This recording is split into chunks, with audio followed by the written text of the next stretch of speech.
नमस्कार दोस्तों, स्वागत है आप सभी का। आज की इस वीडियो में हम बात करेंगे three variable total differential equation P D X plus Q D Y plus R D Z equal to zero के ज्योमेट्रिकल मीनिंग के बारे में। तो आइए वीडियो की शुरुआत करते हैं। Geometrical meaning of P D X plus Q D Y plus R D Z equal to zero. Direction cosines of the tangent at a point X Y Z on a curve are proportional to D X D Y D Z. यानी कि अपने पास कोई curve है, उसके किसी point P जिसके coordinates हैं एक्स वाई जेड, उस पर अगर हम टेंजेंट ड्रॉ करें तो इस टेंजेंट के जो डायरेक्शन कोसाइंस होंगे वो D X D Y D Z के प्रोपोर्शनल होंगे। कैसे? जैसे हम जानते हैं कि अगर हम एक 3D में लाइन लिखे की इक्वेशन लिखे तो वो होता है X minus X one upon X two minus X one. Similarly Y minus Y one upon Y two minus Y one equal to Z minus Z one upon Z two minus Z one equal to some constant T. Okay, तो यहाँ पे जो line है उस line के direction ratio जो हैं वो हैं X two minus X one, Y two minus Y one and Z two minus Z one. और इस लाइन के जो डायरेक्शन कोसाइंस होंगे वो होंगे X two minus X one upon under root of summation X two minus X one का whole square. Okay, अगर इस डिफरेंस को मैं बहुत छोटा लूँ, यानी X two minus X one अगर टेंड कर रहा है जीरो की ओर, तो ये किस में कन्वर्ट हो जाएगा? डी एक्स में। ओके, तो अपने पास यहाँ से पता चल गया कि जो डायरेक्शन कोसाइंस होंगे इस लाइन के वो डी एक्स के प्रोपोर्शनल आ जाएंगे। तो यही बात इस यहाँ लिखी हुई है, direction cosines of the tangent at a point X Y Z on a curve are proportional to D X D Y D Z. Therefore, the differential equation P D X plus Q D Y plus R D Z equal to zero, इसको equation 1 मान लेता हूँ, signifies that the tangent to a curve at the point X Y Z is perpendicular to a line which direction cosines are proportional to P Q R. Okay, तो यहाँ से अपने को देखो, यहाँ से जो टेंजेंट मिल रही है इसके डायरेक्शन कोसाइंस किसके प्रोपोर्शनल है? D X D Y D Z के। अब मैं एक अनोदर लाइन लेता हूँ जिसके direction cosines P Q R के प्रोपोर्शनल है। अगर इन दोनों डायरेक्शन कोसाइंस का अगर प्रोडक्ट करके हम सम करें, अगर वो जीरो आ रहा है तो इसका मतलब हुआ कि ये जो टेंजेंट लाइन है वो उस अनोदर लाइन के परपेंडिकुलर है। यानी जब इनके डायरेक्शन कोसाइंस का प्रोडक्ट अगर जीरो आ रहा है तो इसका मतलब क्या हुआ कि ये दोनों लाइनें आपस में परपेंडिकुलर है। यानी जो कर्व पे हम टेंजेंट ड्रॉ कर रहे हैं वो जो अनोदर लाइन जिसके direction cosines P Q R के प्रोपोर्शनल उस लाइन के परपेंडिकुलर होंगे। ओके, अगर मान लीजिए कि जो टेंजेंट ड्रॉ कर रहे हैं वो अनोदर लाइन जिसके direction cosines P Q R के प्रोपोर्शनल है उस लाइन के पैरेलल है, तो उस केस में अपने पास कंडीशन ये हो जाएगी। So where as the simultaneous equation D X upon P is equal to D Y upon Q is equal to D Z upon R, जिसको इक्वेशन 2 मान लेता हूँ, express the tangent to a curve at a point X Y Z is parallel to a line with direction cosines proportional to P Q R. इस case में क्या हुआ कि जो टेंजेंट लाइन है वो जो अनोदर लाइन है जिसके direction cosines P Q R के प्रोपोर्शनल है उसके पैरेलल होगी। ओके, तो यहाँ से अगर इन दोनों कंडीशंस को मैं साथ में लूँ तो यहाँ से अपने को क्या मिल रहा है कि ये मान लीजिए ये टेंजेंट लाइन है और ये वो अनोदर लाइन है जिसके direction cosine P Q R के प्रोपोर्शनल है। तो इस केस में ये दोनों पैरेलल आ रही है, और इस केस में क्या आ रही है कि टेंजेंट लाइन है वो अनोदर लाइन जिसके direction cosine P Q R के है, पी क्यू आर के प्रोपोर्शनल है, उसके परपेंडिकुलर आ रही है। तो अगर इन दोनों को मैं साइमल्टेनियसली सोल्व करूँगा तो यहाँ से जो कर्व आएंगे अगर वो इंटरसेक्ट करेंगे तो वो हमेशा 90 डिग्री पे इंटरसेक्ट करेंगे। So now we have the two sets of curve and if they intersect at right angle. Okay, now we discuss two cases. Case 1, if the equation P D X plus Q D Y plus R D Z equal to zero is integrable. अगर जो अपने पास three variable total differential equation है अगर वो integrable है, इसका मतलब हुआ it means that family of surfaces can be obtained such that all curves on it are perpendicular to the curves represented by the equation 2 at all points where curves cut the surface. तो अगर ये जो equation 1 थी, अगर ये integrable है तो इससे हमें फैमिली ऑफ सरफेस मिलेंगे। ओके, इससे हमें फैमिली ऑफ सरफेस ऑब्टेन होंगे, जिस पे अगर हम कोई भी कर्व ड्रॉ करें तो वो हमेशा जो इक्वेशन 2 से जो कर्व आएंगे उनके हमेशा परपेंडिकुलर होंगे, अगर वो इंटरसेक्ट करेंगे तो।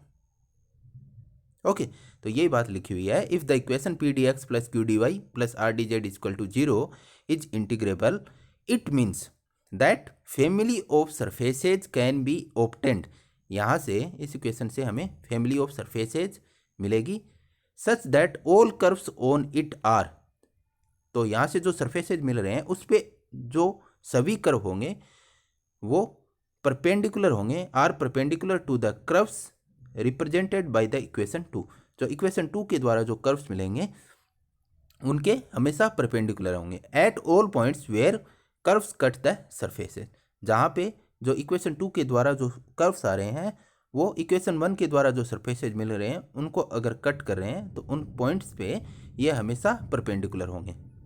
Okay, since the solution of equation 1 will be of the form phi X Y Z equal to C, यहाँ से ये अपने पास सरफेस की इक्वेशन आ गई, and that of 2 will be of the form f1 X Y Z equal to C one and f2 X Y Z equal to C two. तो यहाँ से अपने पास ट्विन कर्व्स मिल रहे हैं, यहाँ से ये अपने पास सरफेस की इक्वेशन आ गई। It means that in this case an infinite number of surfaces can be drawn to cut orthogonally a doubly infinite set of curve. तो जो अपने पास केस 1 है उस केस में अपने पास जो सॉल्यूशन आएगा, अगर जो अपने पास 3 वेरिएबल टोटल डिफरेंशियल इक्वेशन वो इंटीग्रेबल है तो उसका सॉल्यूशन आएगा वो इस फॉर्म में आएगा। अगर यहाँ हम c की वैल्यू पुट करते जाएंगे तो यहाँ से अपने को इनफाइनाइट सरफेसेज मिलेंगे। ओके, और जो इक्वेशन 2 को अगर हम सोल्व करेंगे तो अपने पास ये ट्विन कर्व्स आएंगे। यहाँ पे भी अगर हम c1 और c2 की वैल्यू पुट करेंगे तो ये इनफाइनाइट ट्विन कर्व्स मिल जाएंगे।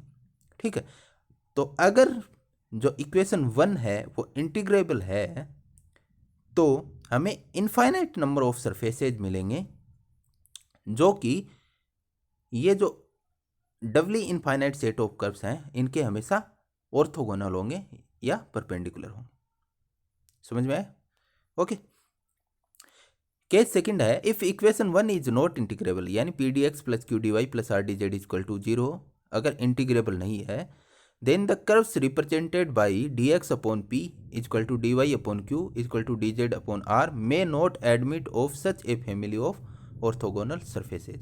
तो उस केस में हमें जो इक्वेशन 2 के द्वारा जो ट्विन कर्व्स मिल रहे हैं वो उनको कोई भी ऐसा सरफेस नहीं मिलेगा जिस पे अगर वो इंटरसेक्ट करें तो वो ऑर्थोगोनली इंटरसेक्ट करें।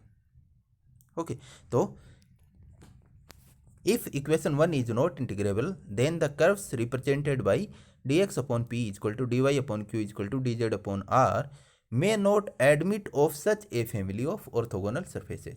उस केस में हमें इक्वेशन 2 के द्वारा जो कर्व्स मिलेंगे उनको कोई भी ऑर्थोगोनल सरफेस नहीं मिलेगा। ओके, तो इसको एक एग्जाम्पल के थ्रू समझते हैं हम।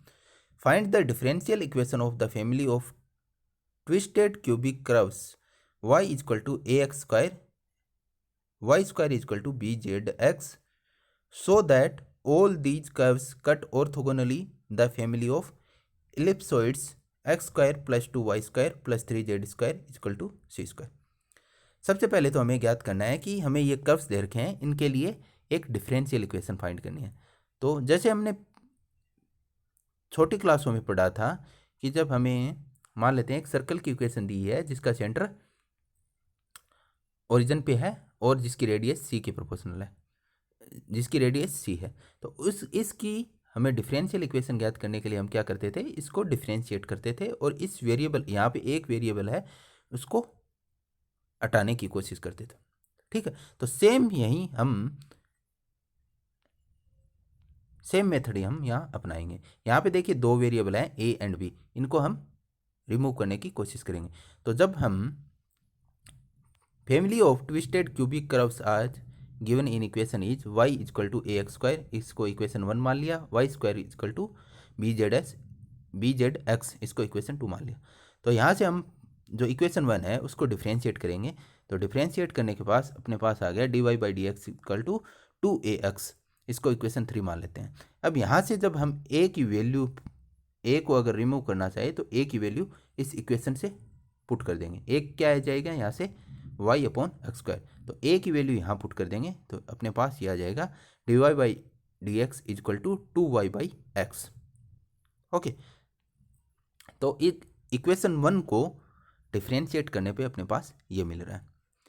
ओके, इसको मैं फर्दर लिखता हूँ तो ये आ जाएगा 2y D X minus X D Y is equal to 0, इसको मैं मान लेता हूँ equation 4। Now similarly differentiating equation 2 we get 2y dy is equal to b times z dx plus x dz।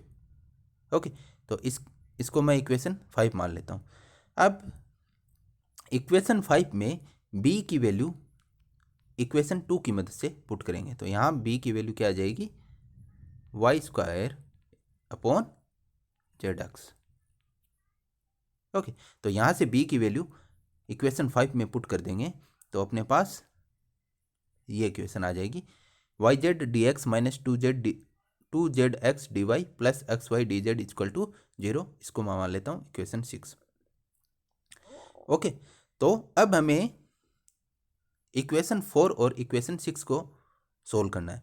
तो जब हम इसको सोल्व करेंगे from equation 4 and 6 we get D X upon minus X square Y is equal to D Y upon minus 2x Y square is equal to D Z upon minus 2z X into 2y minus times minus X into Y Z. कैसे आया? Equation 4 क्या थी अपने पास 2y D X minus X D Y, 2y D X minus X D Y is equal to 0। Okay, सो जब हम dx की value find करेंगे तो dx के केस में हम क्या करेंगे, जो dx वाली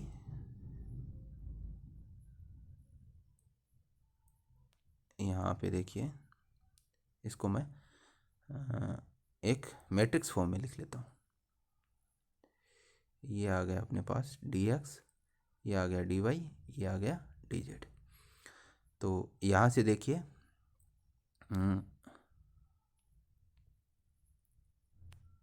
यहाँ करता हूँ,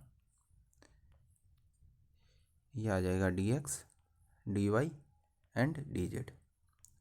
ओके, तो dx का कोफिशिएंट क्या है 2y, dy का क्या है माइनस एक्स एंड dz का 0। यहाँ से क्या है dx का कोफिशिएंट yz, इसका आ गया माइनस 2z एक्स एंड इसका आ गया xy। तो जब मैं dx की वैल्यू फाइंड करना चाहूँगा तो dx अपॉन इस कॉलम को और इसको छोड़ देंगे तो ये आ जाएगा minus times X square.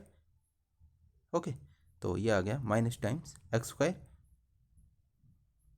Into Y. Okay, इसी प्रकार जब हम D Y and D Z की वैल्यू फाइंड करेंगे तो ये अपने पास ये आ जाएंगे। जब इसको फर्दर सोल्व करेंगे तो अपने पास आ जाएगा D X upon minus X square Y is equal to D Y upon minus 2x Y square is equal to D Z upon minus 3x Y Z. इसको फर्दर सोल्व करने पे अपने पास ये वैल्यू आ जाएगी D X upon X is equal to D Y upon 2y is equal to D Z upon 3z। ठीक है, तो यहाँ से देखिए इस इक्वेशन को, ये इक्वेशन आ गई जो अपने पास ये जो ट्विस्टेड क्यूबिक कर्व्स है इसकी डिफरेंशियल इक्वेशन, ये क्या आ गई ट्विस्टेड क्यूबिक कर्व्स हैं उनकी डिफरेंशियल इक्वेशन। ओके, अब इस इक्वेशन को मैं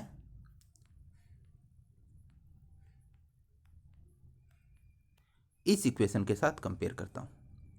ओके, तो यहाँ से अपने पास पी क्यू आर की वैल्यू मिल जाएगी। ओके, पी क्यू आर की वैल्यू मिल जाने के बाद मैं पी क्यू आर की वैल्यू क्या मिल जाएगी अपने पास, पी इजक्वल टू एक्स आ जाएगा Q इजक्वल टू 2y आ जाएगा and R is equal to 3z आ जाएगा। ओके, अब पी क्यू आर मिल गए तो इसकी मदद से मैं जो टोटल डिफरेंशियल इक्वेशन थी वो लिखूंगा। वो कैसे लिखेंगे, P इंटू डी एक्स तो x dx आ जाएगा, plus Q into D Y तो 2y dy आ जाएगा, plus 3z into D Z equal to 0। तो ये अपने पास बन गई 3 variable total differential equation. Okay, अगर ये इक्वेशन इंटीग्रेबल हुई तब तो हमें यहाँ से सरफेसेज मिलेंगे, सरफेसेज ऑब्टेन होंगे, जो ये ट्विन कर्व आए थे, जो गिवन अपने पास थे ट्विन क्यूबिक कर्व, इनके हमेशा परपेंडिकुलर होंगे। यानी यहाँ से सरफेसेज जो मिलेगा, अगर ये इंटीग्रेबल हुई तो यहाँ से जो सरफेसेज मिलेगा वो जो ट्विस्टेड क्यूबिक कर्व्स है वो आपस में इंटरसेक्ट करेंगे, तो वो हमेशा ऑर्थोगोनली इंटरसेक्ट करेंगे। ओके, तो सबसे पहले मैं इसको पता करूंगा कि ये इंटीग्रेबल है। तो इंटीग्रेबल की जब so which are the required differential equation of the family of curves, the differential equation of the surface which is cut orthogonally by the given curves is, ये आ गई अपने पास total differential equation. Checking the condition of integrability for equation 7, इस equation 7 की integrability की condition check करेंगे। तो अपन जब इंटीग्रेबिलिटी की कंडीशन चेक करेंगे तो ये इंटीग्रेबिलिटी की कंडीशन को सेटिस्फाई करेगी। इसका मतलब क्या हुआ कि हमें जो ट्विस्टेड क्यूबिक कर्व्स थे उनके ऑर्थोगोनल सरफेस मिल जाएंगे। ओके, अब वो ऑर्थोगोनल सरफेस कैसे मिलेंगे, जो अपने पास ये इक्वेशन आई थी इसको सोल्व करने पे। तो जब इसको सोल्व करेंगे तो इसको सोल्व करने के लिए क्या करेंगे, इसको इंटीग्रेट करेंगे। इसको इंटीग्रेट करेंगे तो अपने पास ये हमने लिखा, therefore the given equation is integrable, it means that family of surfaces can be obtained by solving the given equation such that all curves on it are cut orthogonally by the given twisted cubic curves. यानी ये equation integrable है। तो इसका मतलब क्या हुआ कि यहाँ से अपने को एक सरफेसेज की इक्वेशन मिलेगी, ओके, जिसपे अगर कोई भी कर्व होगा तो वो जो गिवन ट्विस्टेड क्यूबिक कर्व्स हैं उनके परपेंडिकुलर होगा। अब इन सरफेसेज की इक्वेशन को कैसे फाइंड करेंगे, तो वो करेंगे इस इक्वेशन को सोल्व करने पे। तो इस इक्वेशन को सोल्व करने के लिए हम इसको इंटीग्रेट करेंगे। तो इंटीग्रेट करने पे अपने पास ये आ जाएगा जो कि अपने को प्रूव करना था, ये वाले। ओके, तो इस वीडियो में हमने जो 3 वेरिएबल टोटल डिफरेंशियल इक्वेशन थी उसका ज्योमेट्रिकल मीनिंग देखा है। तो उसके लिए हम क्या करते हैं कि जो 3 वेरिएबल टोटल डिफरेंशियल इक्वेशन है वहाँ से हमें इक्वेशन ऑफ सरफेसेज मिलेगी, जिसपे अगर हम कोई भी कर्व ड्रॉ करेंगे तो वो कर्व जो dx upon P equal to dy upon Q equal to dz upon R, यहाँ से जो कर्व मिलेंगे उनके हमेशा ऑर्थोगोनल होंगे। ओके, तो अगर आपको ये वीडियो पसंद आया हो तो वीडियो को लाइक कीजिए, शेयर कीजिए और चैनल को सब्सक्राइब कीजिए। धन्यवाद।